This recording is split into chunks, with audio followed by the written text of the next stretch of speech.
Good morning. मेरा नाम है शांतन सिन्हा और मैं आज पढ़ाऊंगा chemical kinetics. Basically, chemical kinetics is that branch of chemistry which deals with the speed or rate of chemical reactions. Depending on the speed and rate of chemical reactions, speed or rate of reactions, we basically have three major classifications of chemical reactions. The first classification is of those type of reactions that are very fast. They are called instantaneous reaction. For example, burning of magnesium ribbon in oxygen will give me magnesium oxide.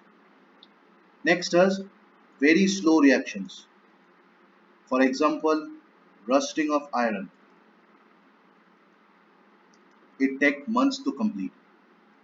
And the third type can be said to be intermediate reactions.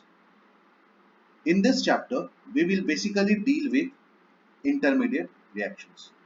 So let us consider a very basic skeletal structure of a reaction where R changes to pre, where R can be said to be reactants, P can be said to be products.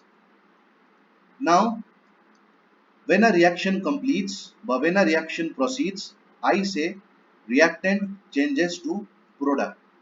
So it is known that with time my concentration of the reactant will go down and the concentration of the product will come up.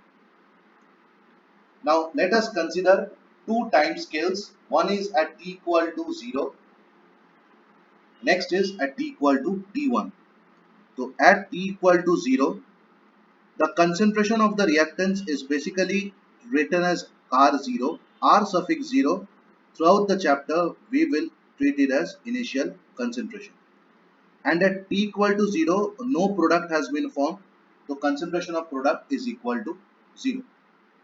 At t is equal to t1, concentration of R, let it has reached a value of R1, and concentration of P, let it has reached a value of P1. So what is the time elapsed? Time elapsed is equal to t minus 0, t second. Change in reactant concentration,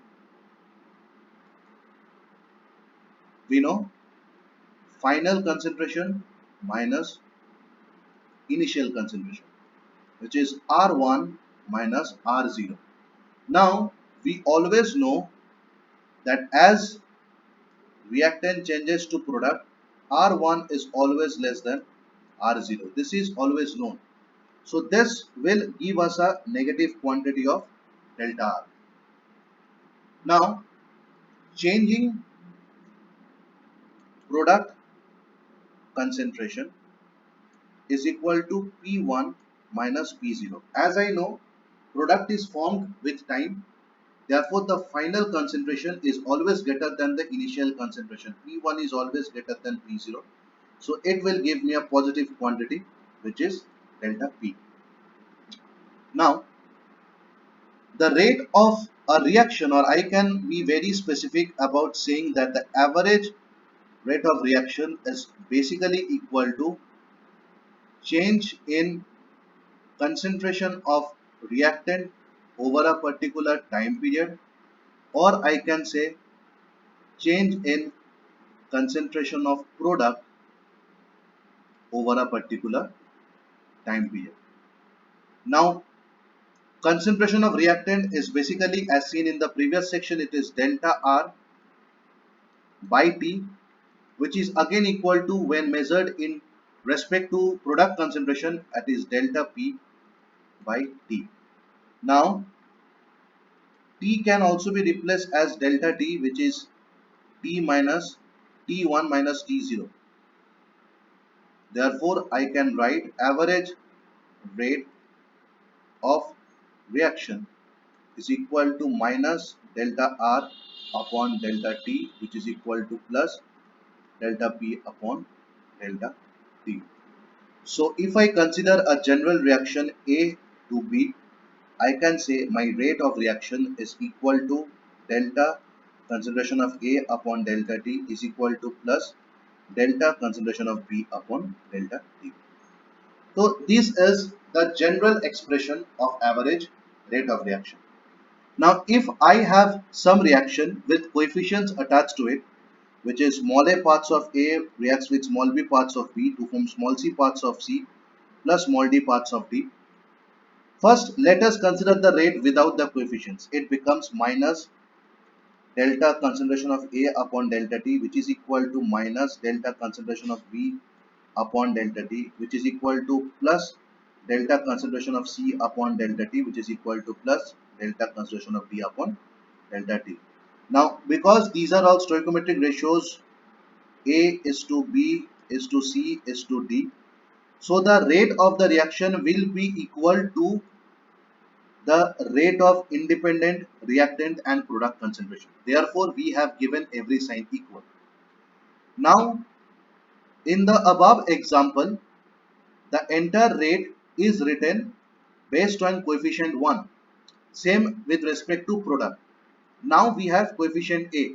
In order to change this coefficient A to 1, I have to divide it by 1 by A. In case of B, I have to divide it by 1 by B.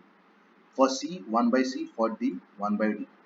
Therefore, my final rate I may write minus 1 by A, concentration of A upon concentration of D is equal to minus 1 by B.